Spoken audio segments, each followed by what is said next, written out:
Welcome back, everyone. Dakota's truck is done. D-U-N,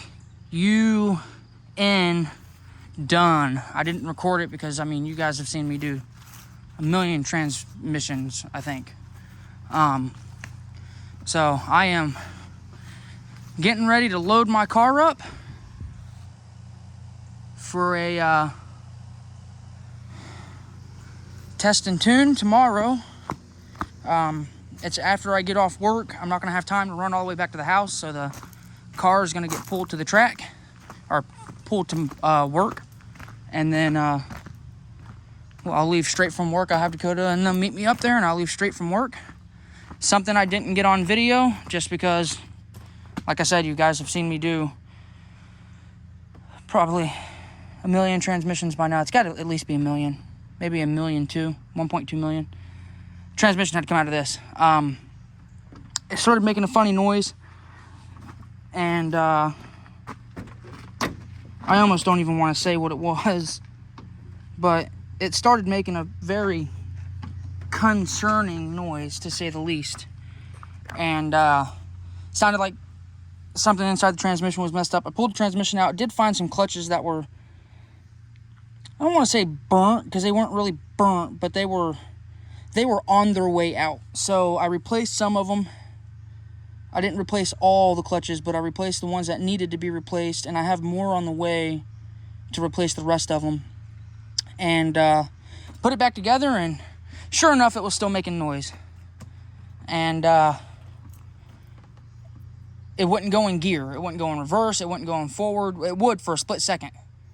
And as long as you kept it in gear, it would stay in gear, but it would slip real bad. Then you put it in neutral or park, or pull it out of gear. And even if you were in, say, first, if you shifted it up a second, it would fall out of gear. And it was making really funny noise, and it sounded like it was coming from the torque converter. And it wasn't. It was coming from the pump. Filter was clogged up. Other torque converter, when it let go, all that stuff that went into the transmission ended up in the filter, because the pan was actually pretty clean. All that stuff ended up in the filter, and the filter was clogged. So I replaced the filter, and it's as good as new. Aggravating.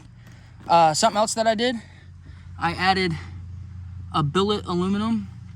That's probably not billet, to be completely honest. An Amazon special vacuum block. So I've got, this is my blow-off valve, and then these go to my wastegate, and then this is the signal, and this goes to the brake booster, obviously. And then this goes to the fuel pump, because if we come over here, the fuel pump, the fitting for it, I thought it was 1/8 inch, but it's not. So I've got to get I've got to figure out what size it is, to be honest, and get the correct size for it, and then I'll switch this over to push lock too. And then I haven't mounted it yet because I want to make sure it works. I drove the car today, and it seems to be working like it's supposed to. If I can get a single Mac valve to work with dome control, I'm going to just buy a mount for just one Mac valve and put it right here. If I can't get it to work like I want it to, I'm going to buy the mount for 2 Mac valves.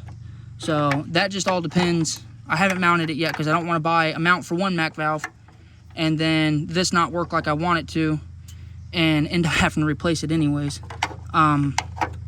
So for now, this is just kind of hanging out right here. I think I'm going to zip tie it right here just to hold it so the lines can't get kinked.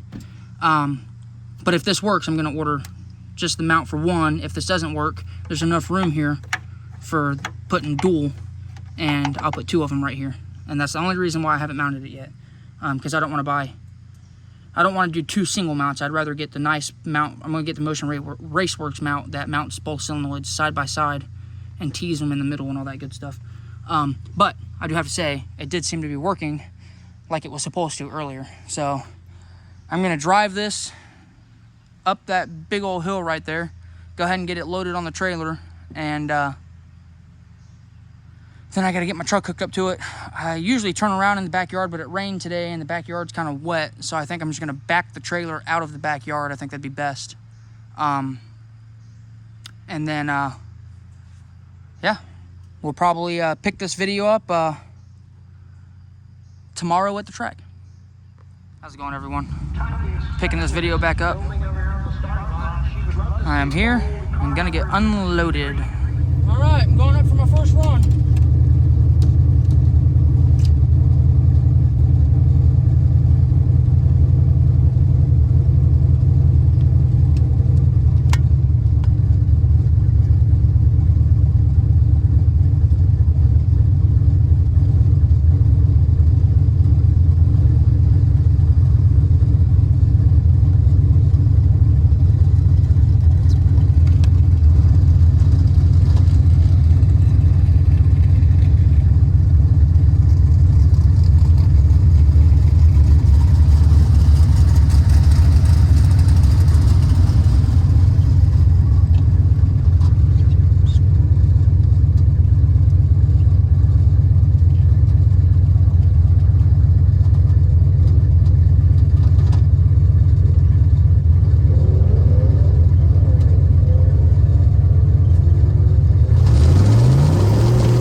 Alright everyone, well, you've seen the two passes.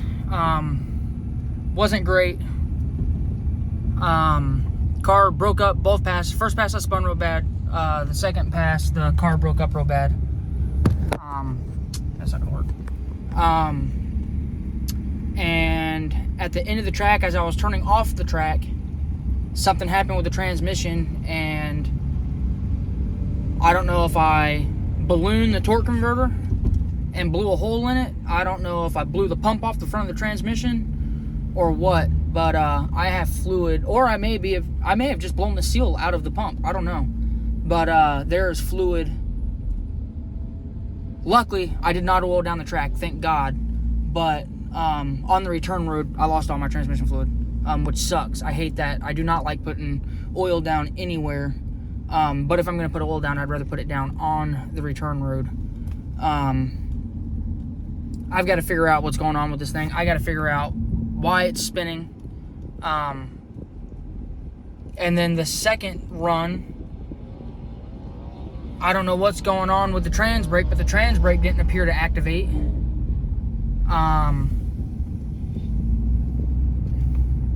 The trans brake did not appear to activate, and which there's no telling what that was. It could have been a bad connection. The relay, my relay's in the glove box. I had a solid state relay on there that went bad, so I put a regular relay on it. It may have came unplugged. It could be just something stupid. But yeah, so look for more videos to come. I can figure out what's going on with this thing. Let's see. My first run, neither run was good. Both runs sucked. My first run, I ran a 11.5 at 116, which not good. And then my second run, I ran an 11.19 at 119. And both runs, the car was breaking up. The second run, it didn't break up as bad, but then when it did break up, it broke up real bad. And it broke up like right after the 8th mile, and I had to let out of it. I say right after the 8th mile. It probably started breaking up at the 1,000 foot, because I mean I trapped in the 8th mile. I trapped 104. And then in the quarter, I trapped 119, so no mile an hour in the back half. I just coasted through, so we got some stuff to figure out. I've got to look at my data logs. I forgot my computer, so I've got to look at my data logs when I get home and see what's going on there, and see if I can see in the data logs what was causing it to break up. And then yeah, I've got some stuff to figure out. I don't know what's going on with it. I'm very frustrated. I was here to test and tune for the race tomorrow. Obviously, I'm not racing tomorrow. There's no way I can get the transmission out tonight. I'm gonna try. I might be able to. I am going to try. But it's not looking good. So I'm gonna pull the transmission. If the case is okay and it's just the pump, I have a pump I can throw in it. Or if it just blew the seal out of the front of the pump, I'll probably still put that other pump in it, just because. But I don't know. I won't know until I get it out. I'm frustrated. I don't know why it's breaking up. I haven't put spark plugs in it in a really long time. Actually, I haven't put spark plugs in it since I built this motor. These are the spark plugs that I put in it when I built it. These may be the spark plugs that were in the last motor. I don't know if I put new spark plugs in it when I built it this time. So these spark plugs are old. So that could very well be part of my problem. I've got them gapped down really tight, and I mean it was pulling really hard. You can see in the video it was pulling really hard, and then it broke up a little bit, and I stayed in it to drive through it because I looked down at the AFR, and the AFR, it wasn't lean or anything. So I just kind of stayed in it, and then it just like completely blech. So I'll have to look at the data log and see what the fuel pressure was doing, but I'm pretty sure the fuel pressure stayed around 78, 79. I've got the base set at 60. And I think it was at 78, 79, which makes sense, a 1-to-1 rise on 18 pounds because I've got it turned up. Well, the first run I ran 18, and then the second run I ran 16, and I picked up mile an hour and time on the second run, probably because I hooked up. So, I don't know. I got some stuff to figure out. Stay tuned for the next video. Like and subscribe. I know, I've got a million fucking transmission videos out there. I'm tired of doing transmission videos, but guys, if that's what I'm doing to the car, that's what I'm going to get a video of. I apologize. I know everybody has seen me pull the transmission out of this thing numerous times, but at least this time it's something different. I've never had transmission fluid come out of the bell housing, so we'll figure out what it is. We'll get it fixed. We'll get it back together, and it is what it is. It's part of racing. We'll get it figured out. But like and subscribe. If you want to pick up a shirt, hit us up on Facebook, and yeah, stay tuned for the next one.